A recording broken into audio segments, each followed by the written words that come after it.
pessoal, tudo bem com vocês? Sejam muito bem-vindos a mais uma aula de lógica de programação. E o assunto de hoje a gente vai entender como trabalhar com matrizes em Python, nessa linguagem de programação que a gente tanto adora. Então, para começar, até agora nós começamos a estudar sobre as listas, que a gente conhece como os vetores.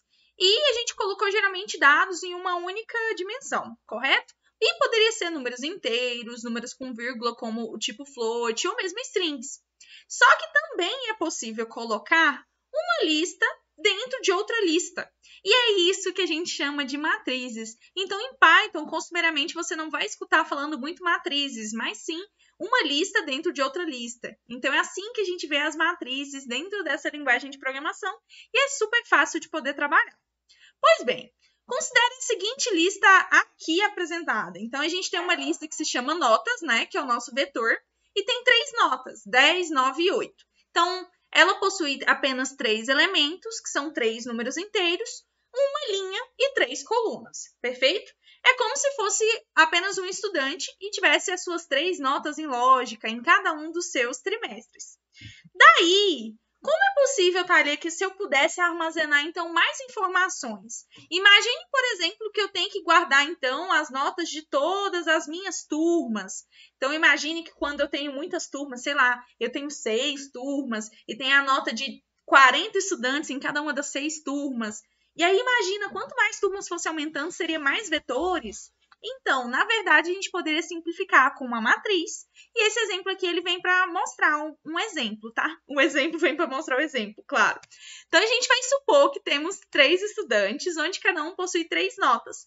Aí, aqui, eu não precisaria mais de 3 vetores, mas sim uma lista que vai conter 3 listas e assim representa a nossa matriz. Então, é uma lista com a nota dos 3 estudantes e aí vai ter 3 listas dentro de uma lista grandona, que como englobasse tudo isso. Então, a gente tem 3 linhas e 3 colunas e a gente vê isso como se fosse uma matriz ou mesmo uma tabelinha com esses valores armazenados, tá bom? Então, a cada colchete, ele separa cada uma das listas, e há os colchetes maiores que ficam de fora, que englobam todas as listas, representando que, então, a gente tem ali uma matriz. E como que a gente faz para acessar os dados? A gente acessa justamente, como nós já vimos um pouquinho no vídeo anterior falando de matrizes, através de um segundo índice. Ele que vai auxiliar a encontrar o elemento na posição que a gente quer. Então, o índice sempre começa com o número 0. Então, se eu quero saber o número 10, que está aí na primeira linha, como que a gente faz? A gente vai colocar nota 0 e 0, que ele é o valor da primeira linha e da primeira coluna. E lembrando que sempre começa com o número 0. Aí a gente recupera o valor 10.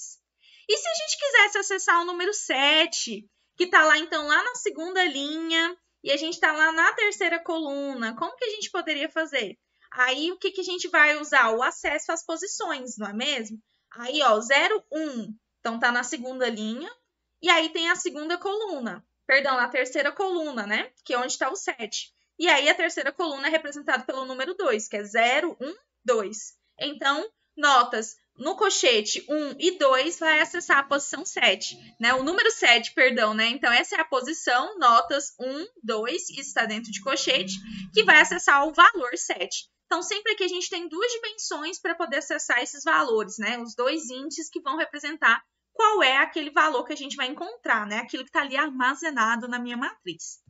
Então, vou mostrar para vocês aqui alguns exemplos de como trabalhar, então, com as matrizes, que pode ser super simples.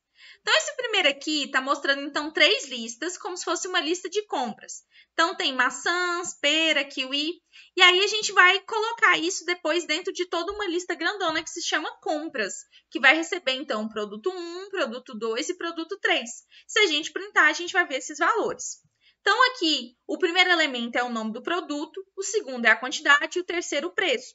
Então, a gente fez uma lista que vai receber uma outra lista.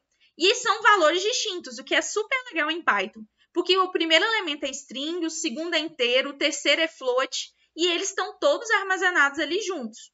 Então, a gente pode dizer que nessa lista de compras tem uma lista maior, que é uma lista grande, Assim, no sentido porque ela vai englobar todas as outras demais listas, que é chamada de compras. E ela também, possui os 3 elementos, que são aquelas listas que eu acabei de mostrar para vocês, que é produto 1, produto 2 e produto 3. Então, uma lista dentro de listas, ela tem várias vantagens, e em Python, um dos bônus é justamente que a gente não precisa que todos os elementos sejam somente do mesmo tipo. A gente pode armazenar números, strings, são coisas diferentes, mas estão todos dentro de uma lista do mesmo jeito.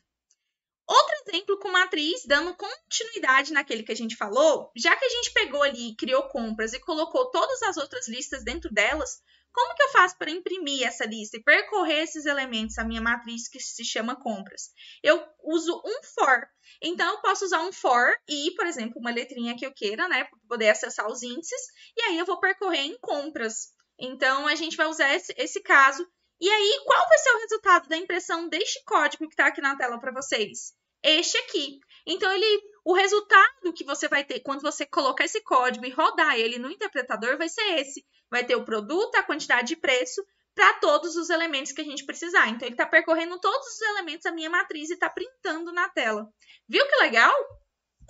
E o outro exemplo que eu queria mostrar para vocês é que a gente está fazendo para percorrer tanto as linhas quanto as colunas. Então, usando dois for, a gente tem uma matriz. E a gente usa, inclusive, um dos métodos. Olha que legal, a gente usa o método map junto para pegar os valores que estão sendo inseridos lá em relação ao que está sendo digitado, por exemplo.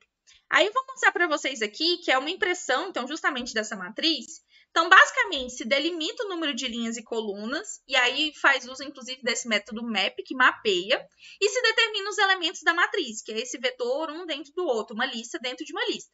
Aí nós teremos dois for, que um vai percorrer as linhas e o segundo vai percorrer as colunas, e depois a gente vai imprimir isso, usando aquelas posições, como a gente colocou aqui, o I e o J, que a gente está percorrendo, né? O for I, linhas, for J, colunas, e aí depois a gente vai printando e usa essa quebra de linha do /N para a gente poder fazer imprimir no 1 a 1. Legal, né? Então, espero que vocês tenham gostado de trabalhar com as matrizes um pouquinho. Agora é muita prática, que vocês podem ter certeza que o sucesso da programação é com prática, mas a gente vai com certeza fazer isso ser uma coisa muito incrível e maravilhosa. Um grande abraço e tchauzinho!